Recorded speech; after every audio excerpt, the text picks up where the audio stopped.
جب اپنے پر آئے سب مل کر، جب اپنے پر آئے سب مل کر تیری عظمت کے گن گائیں گے، جب اپنے پر آئے سب مل کر تیری عظمت کے گن گائیں گے۔ گوہر شاہی گوہر شاہی گوہر شاہی گوہر شاہی کہتے کہتے مر جائیں، بستی بستی گوہر کا مشن پھیلائیں گے۔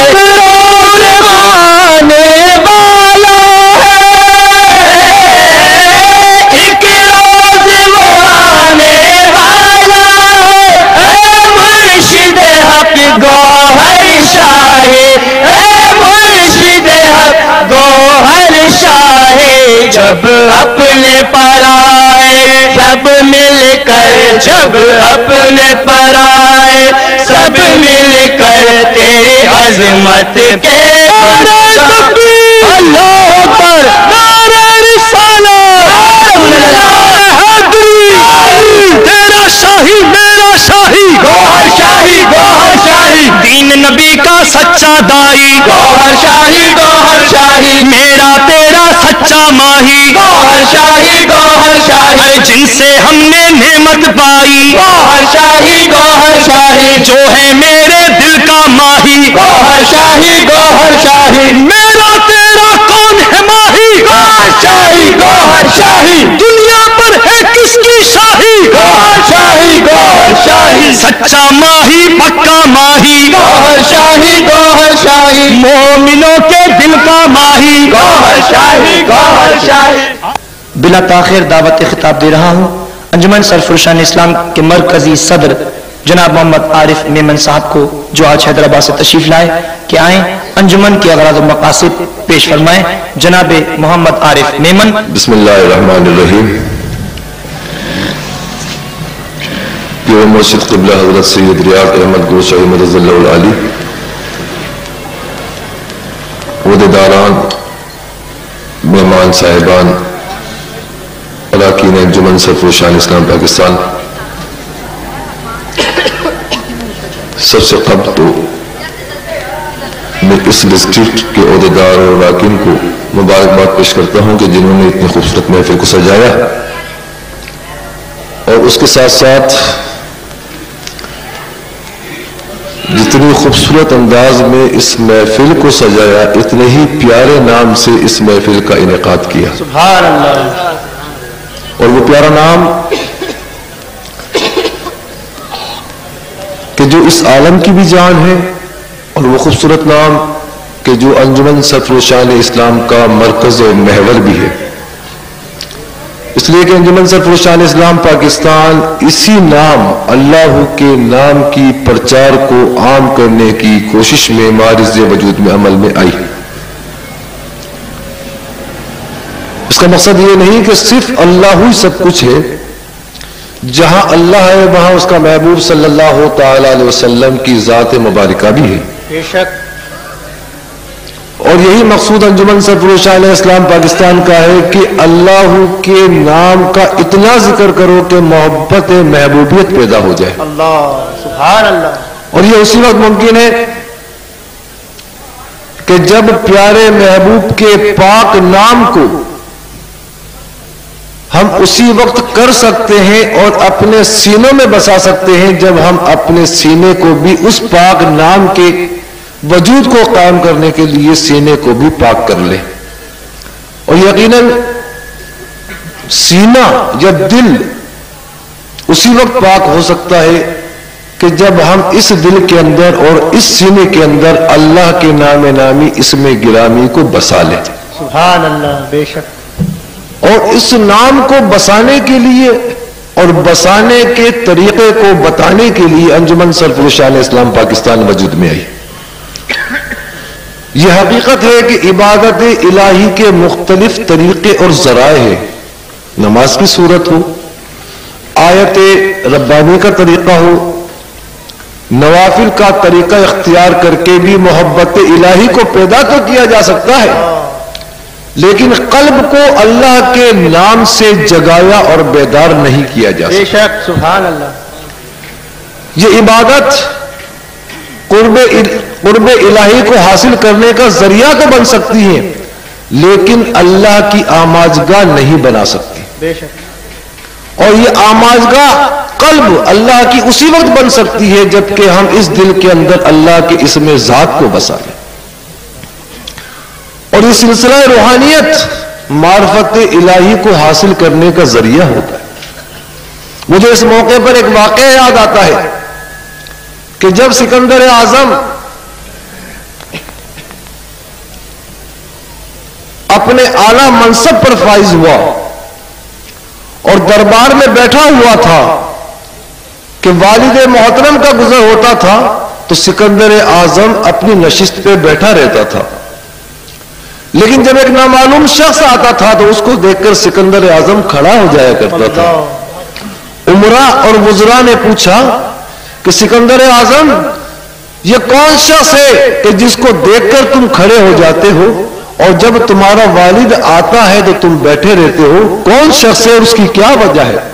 تو سکندر اعظم کہتا ہے کہ یہ میرا باپ ہے، اور وہ باپ ہے کہ جو مجھے اوپر سے نیچے لے کر آیا، اور جس کو دیکھ کر میں کھڑا ہو جاتا ہوں یہ وہ میرا باپ ہے کہ جس کی وجہ سے آج مجھے یہ منصب ملا۔ تو اندازہ لگائیں کہ ایک استاد، دنیاوی استاد، اس کا مقام یہ ہوتا ہے کہ جو پستی سے بلندی کی طرف لے جاتا ہے، تو جو روحانی استاد ہو اس کا تو مقام اور مرتبہ یہ آتا ہے کہ وہ دنیا سے اللہ سے ملا دیتا ہے۔ فیضان انجمن سرفرشان اسلام پاکستان یہی پیغام دینا چاہتی ہے کہ اپنے قلب کو اللہ کی آماجگاہ بناؤ، اور اس نام کا پرچار کرنے کے لیے معارض وجود میں آئی کہ جس نام کے لیے اللہ پاک نے اس کائنات کو بنایا، اور اس نام کو روشناس کرانے کے لیے انجمن سرفرشان اسلام کو قائم کیا گیا کہ جس مقصد کے لیے سرکار دو عالم صلی اللہ تعالی وسلم اس دنیا میں تشریف لائے۔ اور آپ کا پیغام بھی یہی توحید کا پیغام تھا،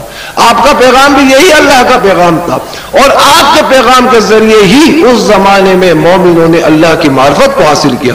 اور الحمدللہ انجمن سرفرشان اسلام پاکستان آج قبلہ سرکار شاہ صاحب کی سرپرستی کے اندر لوگوں کے قلوبوں کو بیدار کر رہی ہے، جگا رہی ہے، تاکہ اپنے زندگی کے مقصد کو بھی پہچانے اور معرفت الہی کو بھی حاصل کریں۔ وما علینا الا البلاغ۔ وہ آواز جنہوں نے آج لاکھوں نوجوانوں کے دلوں کو اس مزاج سے گرمایا، آپ تک پہنچا کر تاکہ اللہ تعالیٰ کی بارگاہ میں آپ بھی ایک راستہ تلاش کر سکیں، دعوت خطاب دے رہا ہوں اپنے محترم و بانی قبلہ سرکار ریاض احمد گوہر شاہی دامت برکاتہم العالیہ کو استقبال فرمائیں۔ نعرہ تکبیر، نعرہ رسالت، نعرہ حیدری۔ اعوذ باللہ من الشیطان الرجیم، بسم اللہ الرحمن الرحیم۔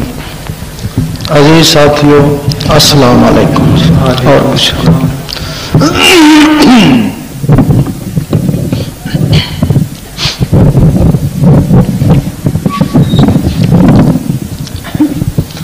آپ کے اس محلے میں آنے کا مقصد کوئی سیاست نہیں ہے، کسی کی مخالفت نہیں ہے، حکومت پہ نکتہ چینی نہیں ہے۔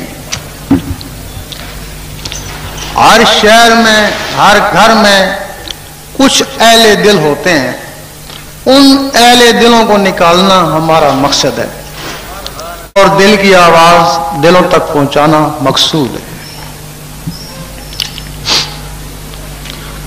حضور پاک کے زمانے میں دو طرح کا علم تھا، ایک زبان والوں کے لیے اور ایک دل والوں کے لیے۔ زبان والے علم کو شریعت بولتے ہیں اور دل والے علم کو طریقت بولتے ہیں۔ آپ کے زمانے میں جن لوگوں نے صرف ظاہری علم پہ قناعت کری، انہی میں سے کوئی خوارج ہوئے اور کوئی منافق ہوئے، اور جن لوگوں نے وہ باطنی علم بھی حاصل کیا وہ تو ایک صحابی یا رسول اللہ کہلائے، اور ولیوں سے بھی اعلیٰ مقام حاصل کر کے چلے گئے۔ ظاہری علم کی تشریح ضروری نہیں ہے، ہر شخص جانتا ہے۔ باطنی علم ناپید ہو چکا، جس کی وجہ سے 72-73 فرقے بن گئے۔ باطنی علم کتابوں میں نہیں ملتا، مسجدوں میں نہیں ملتا، حدیث شریف میں بھی نہیں ملتا۔ حدیث شریف میں صرف اس کے اشارے ہیں۔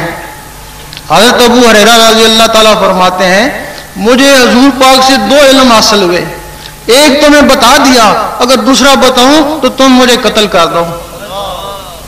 قرآن مجید میں بھی اس کا اشارہ ہے کہ خضر علیہ السلام کو علم لدنی تھا، اشارہ ہے، وہ علم نہیں ہے۔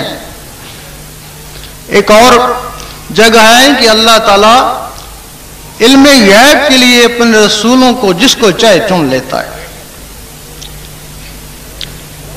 حضور پاک فرماتے ہیں مجھے اللہ تعالیٰ سے 3 علم حاصل ہوئے، ایک عام لوگوں کے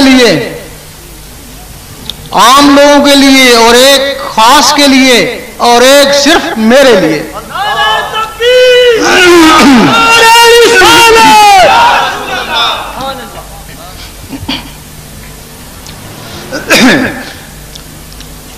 حضرت ابراہیم بن ادم فرماتے ہیں کہ میں نے 70 مرتبہ اللہ کو دیکھا ہے، 120 مسئلے اللہ سے سیکھے، صرف 4 لوگوں کو بتائے، سب نے انکار کر دیا۔ اور اس علم باطن کا ایک اور جگہ ہے، واقعہ ہے، ایک دفعہ شاہ شمس تبریز رحمۃ اللہ مولانا رومی کے مکتب میں چلے گئے، وہ کچھ کتابوں کا مطالعہ کر رہے تھے، تو شاہ شمس تبریز پوچھتے ہیں کہ این چیز کہ یہ کیا ہے؟ وہ کہتے ہیں کہ این علم اس کہ تو نہ دانی، کہ یہ وہ علم ہے جس کو تو نہیں جانتا۔ تھوڑی دیر بعد ان کو کوئی حاجت ہوئی، مولانا رومی کو، باتھ روم میں چلے گئے، مڑ کے آئے تو شاہ شمس نے وہ کتابیں اٹھا کے پانی کے حوض میں ڈال دیں۔ اب وہ پوچھتے ہیں کہ یہاں میری کتابیں تھی، کدھر گئیں؟ شاہ شمس نے کہا کہ میں نے پانی کی حوض میں ڈال دی۔ انہوں نے کہا کہ میرے قیمتی نسخے تھے، ضائع ہو گئے ہوں گے۔ انہوں نے کہا گھبراتے کیوں، ابھی نکالتا ہوں۔ جب نکالی تو وہ اسی طرح خشک تھی۔ اس وقت مولانا رومی نے کہا کہ این چیز، تو شاہ شمس نے کہا این علم آس کہ تو نہ دانی، کہ یہ وہ علم ہے جس کو تم نہیں جانتے۔ ہم مولانا رومی حدیث کا بھی علم جانتے تھے، قرآن مجید کا بھی جانتے تھے، سارے مسئلے مسائل جانتے تھے، لیکن وہ کوئی اور علم تھا۔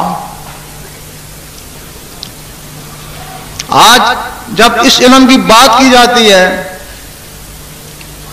تو ہمارے بہت سے لوگ کہتے ہیں، بلکہ بہت سے عالم بھی کہتے ہیں کہ یہ درویش زندیق ہیں، مردود ہیں، نہ قرآن کی بات نہ حدیث کی بات، یہ ان کی اپنی من گھڑت باتیں ہیں۔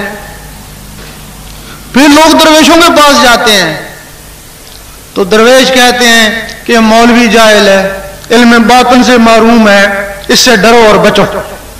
لوگ پریشان ہیں، کچھ عالموں کے ساتھ لگ گئے اور کچھ درویشوں کے ساتھ لگ گئے، لیکن لوگوں کے لیے بہتر یہی ہے کہ علم ظاہر علماء سے سیکھیں اور علم باطن درویشوں سے سیکھیں۔ ان کو دونوں علم چاہیے۔ سید سلطان پور رحمۃ اللہ فرماتے ہیں کہ تیری عمر بہت کم ہے اور علم بہت ہی زیادہ ہے، جو ضروری ہے اس کو حاصل کر لے۔ بعض دفعہ ایسا بھی ہوا ہے کہ کچھ ایسے حضرات بھی آ گئے جو علم ظاہر اور باطن میں یکساں تھے، ایسے بھی آئے ہیں، غوث پاک تھے، مجدد صاحب تھے، کاظمی صاحب تھے، مشری صاحب تھے، ایسے لوگ بھی آئے ہیں۔ اگر ایسا آدمی کسی کو مل جائے تو وہ ان دونوں سے بہتر ہے۔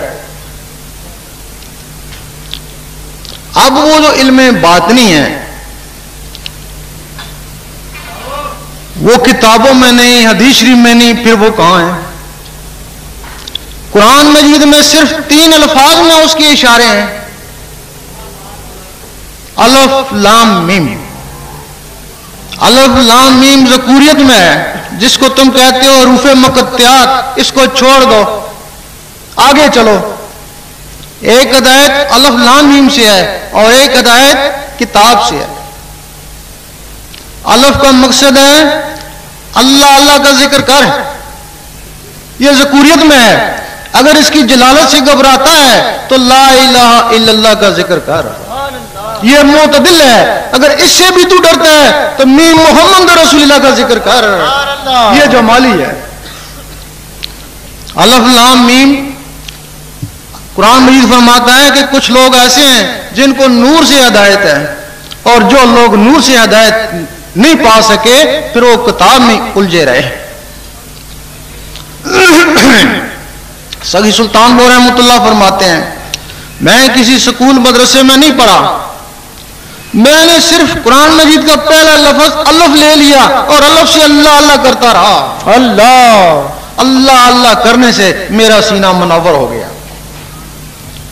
جس طرح ظاہری علم کے لیے سفید کاغذ کی ضرورت ہے، اسی طرح باطنی علم کے لیے سفید سینے کی ضرورت ہے.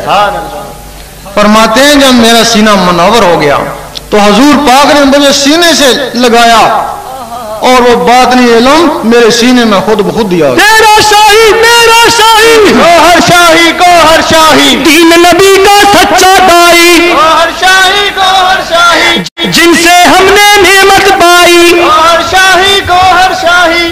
اب وہ باطنی علم کیا ہے؟